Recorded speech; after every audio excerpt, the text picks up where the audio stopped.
As primeiras granadas alemãs caíram sobre Leningrado, mas foi Stalingrado que carimbou a história de 1942 com um selo indelével.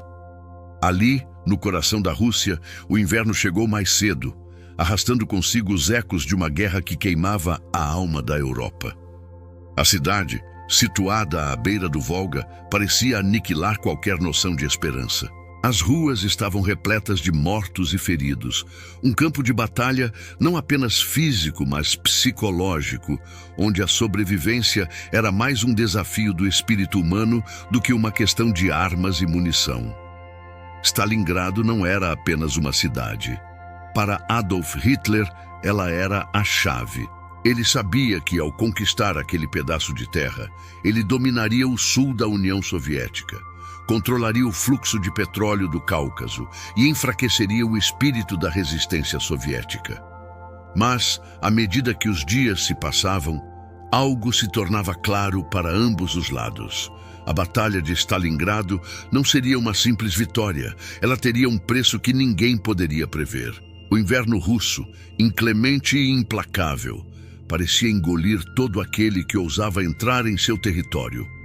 O som das marchas militares das tropas alemãs, ecoando na neve congelada, competia apenas com os rugidos da artilharia pesada, que retumbava nos céus carregados de nuvens de fumaça e gelo.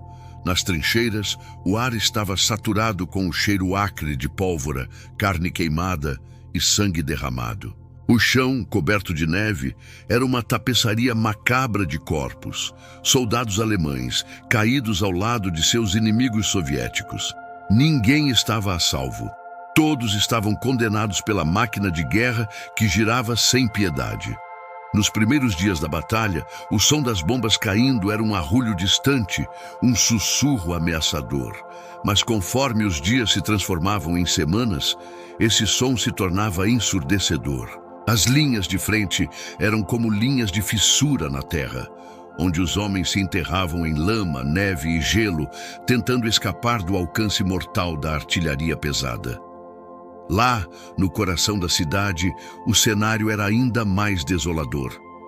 As ruínas das fábricas, os prédios esfacelados, as pontes destruídas, tudo estava sendo destruído por uma força que não fazia distinção.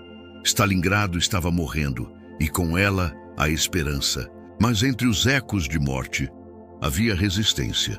Uma resistência que vinha da própria cidade, dos homens e mulheres que, apesar de tudo, se negavam a sucumbir.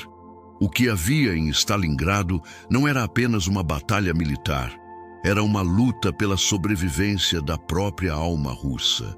Enquanto Hitler acreditava que, com sua vitória, ele solidificaria seu domínio sobre o Império Soviético, os soviéticos estavam prontos para lutar até o fim. A terra de Stalingrado não pertencia a Hitler, não pertencia a mais ninguém. Ela era de quem estivesse disposto a morrer por ela. Na liderança, Hitler tomava decisões erradas, arriscando os homens de sua Wehrmacht em um terreno desconhecido e inclemente, sem considerar a resistência feroz que eles enfrentariam. O orgulho de um homem cego ao sofrimento de milhões ditava o ritmo da batalha. Cada erro estratégico do Führer, cada ordem mal dada, aumentava o custo humano da guerra. O cerco se estreitava. O Sexto Exército, com seus milhões de homens, estava enfraquecido, seus suprimentos escassos, e o moral estava em colapso. Os generais de Hitler, muitos deles, já viam que a derrota era iminente, mas a máquina de guerra seguia implacável, guiada pelo desejo de vitória a qualquer custo. Por outro lado, na liderança soviética, Stalin, com sua mão de ferro, não permitia uma falha sequer.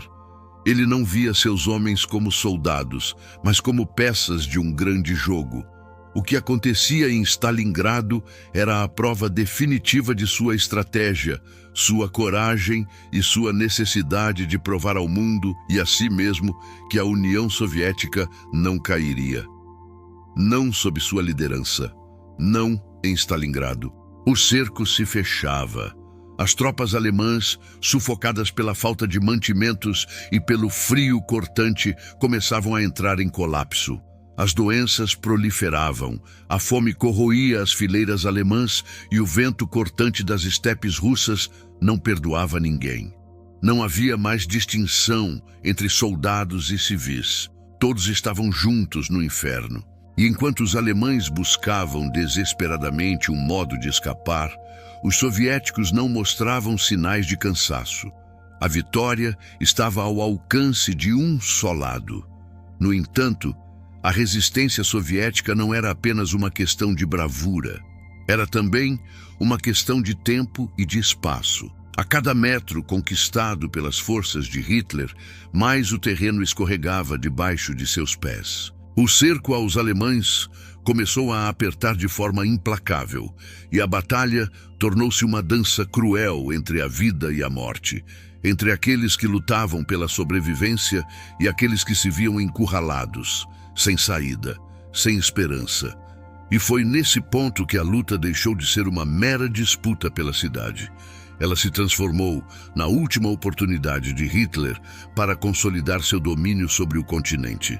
Se ele falhasse em Stalingrado, as perspectivas de vitória na guerra seriam irreversivelmente danificadas.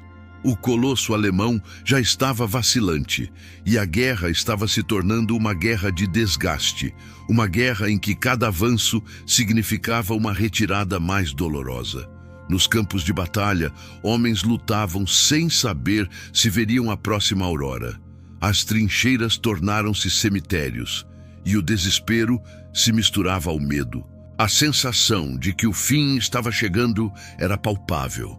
O som das botas esmagando a neve se fundia com os ecos de granadas, e os gritos dos feridos se misturavam com o som das sirenes, que soavam como uma última canção de morte. Quando a guerra parecia quase perdida para ambos os lados, Stalingrado tornou-se o último palco de resistência. Os soviéticos, confiantes na vitória, continuavam a pressionar, enquanto os alemães se viam em uma situação de desespero absoluto. A cada dia que passava, a batalha se tornava mais uma luta, não apenas pela cidade, mas pelo destino da própria guerra. E no centro disso tudo, a guerra já não era mais sobre territórios ou vitórias, mas sobre a resistência humana, sobre a coragem de lutar, mesmo quando o mundo inteiro parecia desmoronar. A cidade de Stalingrado, destruída e sem vida, tornou-se, nas palavras de muitos, o local onde o solitário sacrifício de um povo se uniu ao espírito inquebrantável da resistência humana. Mas o verdadeiro custo da vitória, como sempre, era mais profundo do que qualquer vencedor ou perdedor poderia compreender.